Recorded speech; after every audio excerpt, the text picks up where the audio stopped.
கிறிஸ்துக்குள் மிகவும் பிரியமானவர்களே, கர்த்தராகிய இயேசு கிறிஸ்து நாமத்தினாலே உங்களை வாழ்த்துகிறேன். 7 பண்டிகை என்பது நிழல் என்றும் நாம் நிஜத்தை கொண்டாடுகிறோம் என்று பவுல் கூறுகிறார். கொலோசியர் 2 அதிகாரம் 16-17.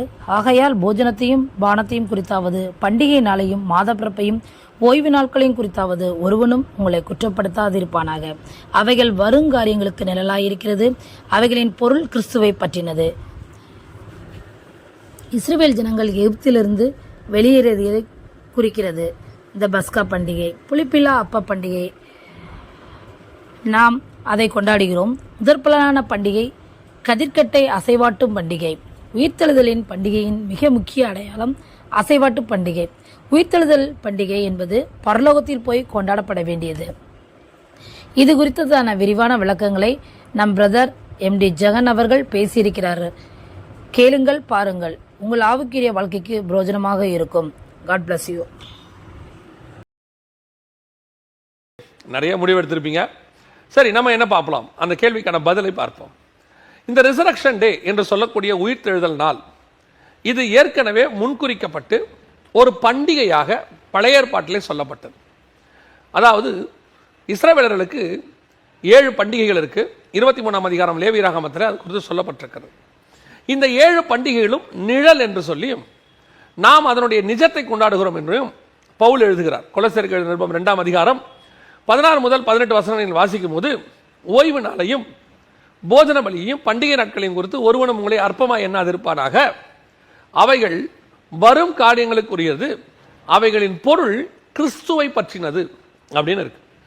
அப்ப இந்த 7 பண்டிகையும் கிறிஸ்துவை பற்றினது. இன்னைக்கு இந்த 7 பண்டிகையை அதனுடைய விளக்கம் தெரியாம தப்பா கொண்டாடிக்கிட்டு தேவையில்லாமல் கொண்டாடிக்கிட்டு இருக்கிற ஒரு குரூப் இருக்கு. நம்ம அவங்கள விட்டுருவோம். அவர்கள் எல்லாருமே கமர்ஷியல் பீப்புள்ஸ். அதாவது ஊழியத்தை ஏதாவது செய்து நடத்தணும் அப்படின்னு சொல்லி ரொம்ப கஷ்டப்பட்டு புதுசாக யோசிச்சு நியூ திங்ஸ் இங்கே இம்ப்ளிமெண்ட் பண்ணி ஜனங்களை எப்படியாவது கவர்ந்து வச்சுக்கணும்னு நினைக்கக்கூடியதான ஒரு அட்ராக்ஷன் ஊழியம். அதை விட்டுருவோம், அது ரொம்ப நாள் நிற்காது. ஆக்சுவலாக உண்மையா இந்த 7 பண்டிகைகளுடைய தன்மை என்ன? அவைகளின் பொருள் கிறிஸ்துவை பற்றினது. முதல் பண்டிகை பஸ்கா பண்டிகை. அங்கதான் ஆரம்பிக்குது இயேசு கிறிஸ்துவினுடைய மரணம், சிலுவை மரணம். இஸ்ரவேலர்களுக்கு எகிப்திலிருந்து விடுதலையானது. அவங்களுக்கு அதுக்கு வேற அர்த்தம், நமக்கு வேற அர்த்தம். அவங்களுக்கு நிழல், நமக்கு நிஜம். 2வது புளிப்பில்லாத அப்ப பண்டிகை. அந்த ராத்திரியிலே அவர்கள் புளிப்பில்லாத அப்பத்தை பூசித்து மறுநாள் காலையிலேக்குள்ள அதை மிச்சம் வைக்கக்கூடாதுன்னு சொல்லி, இதுதான் உங்களுக்கும் எனக்கும் சொல்லப்பட்டதான கம்யூனியன். இயேசு கிறிஸ்துவானவர் அப்பத்தை எடுத்து பிட்டு, இது என்னுடைய மாம்சமாக இருக்கிறது, இதை வாங்கி புசியுங்கள். 3வது முதற்பலனான பண்டிகை. அவர்கள் தங்கள் சுயதேசத்தில் போய் சேர்ந்த பிறகு முதல் வெள்ளாமை செய்து அவர்கள் அதிலிருந்து வரக்கூடியதை எடுத்து ஒரு கட்டை அசைவாட்ட வேண்டும். அது அவங்க கானானுக்கு சேர்ந்ததுக்கான அடையாளம். அதில் வரக்கூடிய முதற் பலன். இப்போ நாம பரம கானான் பிரயாணத்தில் இருக்கிறோம். ரட்சிக்கப்பட்டு புது தேசத்துக்கு வந்திருக்கிறோம். புது தேசம்னா நான் ஆவிக்குரிய விதத்தில் சொல்றேன். அப்படி நமக்குள்ளே கிறிஸ்து மரித்தோரிலிருந்து முதற் பலனாக உயிர்த்தெழுந்தார். இந்த உயிர்த்தெழுதலின் பண்டிகையினுடைய மிக முக்கியமான அடையாளம் தான் இந்த அசைவாட்டு பண்டிகை, அதாவது கதிர்கட்டை அசைவாட்டுதல்.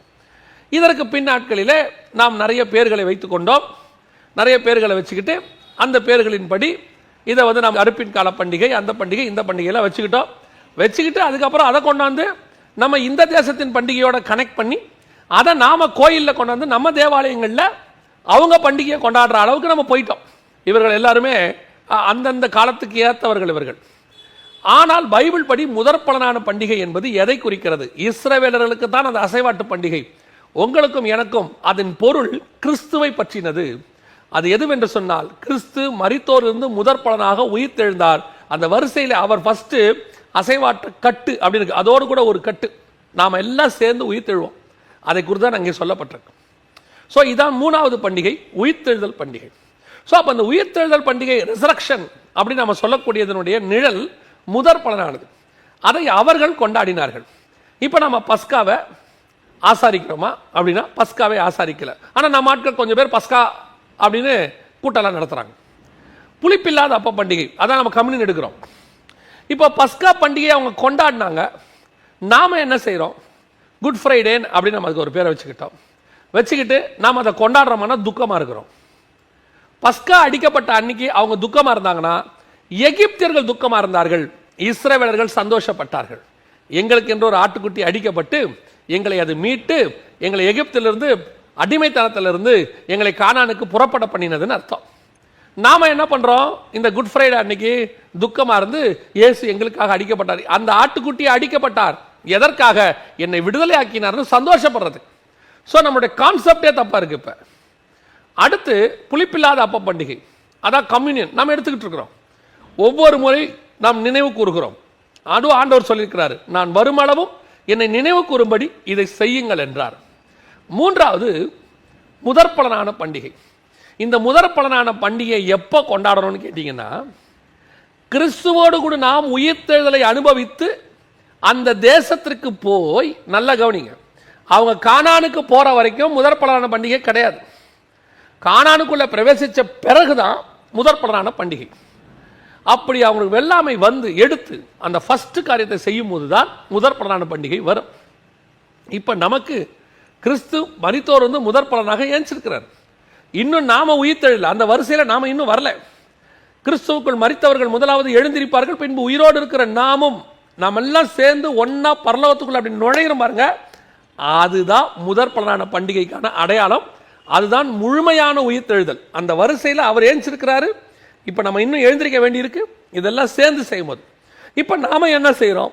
இயேசு உயிர்த்தெழுந்தார் என்பதை நாம் ஒரு பண்டிகையாக மாற்றி கொண்டாடி கொண்டிருக்கிறோம். இப்போ நான் சொல்றேன், நாட்களை விசேஷித்துக் கொள்ளுகிறவன் கர்த்தருக்கென்று விசேஷித்துக் கொள்ளுகிறான் என்கிற வேத வசனத்தின்படி இந்த நாள்ல நாம் அப்படி செய்யறதுனால ஒரு கூட்ட ஜனங்களை கர்த்தருக்குள்ள கொண்டு வருவதற்கு இது பிரயோஜனமா இருக்குதுன்னு ஒரு சிலர் சொல்லி இதனால செய்யறாங்க.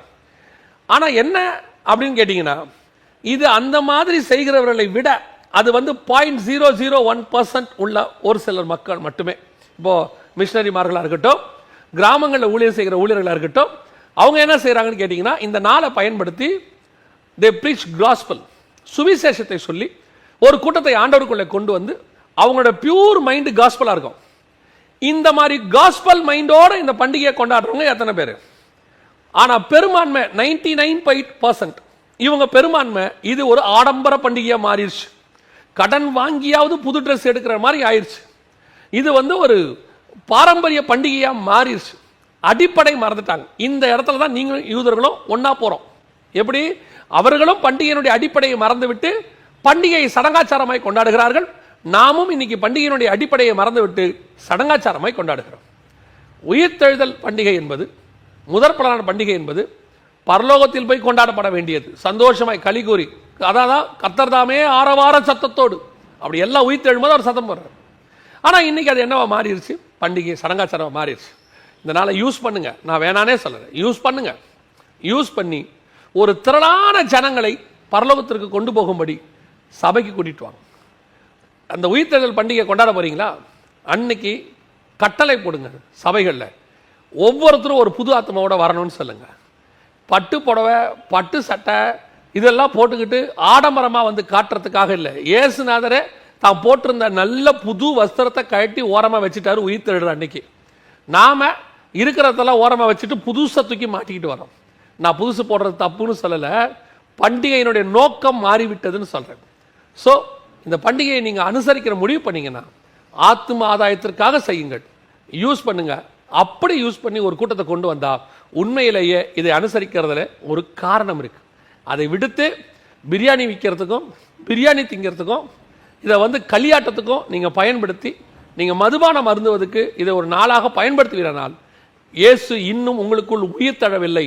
நீங்கள் மீண்டும் அவரை மறுதளிக்கிறபடினாலே அவரை மீண்டும் சிலுவையில் அறைகிறவர்களாகத்தான் காணப்படுகிற ஒழிய இதுக்கு பின்னாடி வேற ஒரு காரியம் இருக்கவே முடியாது.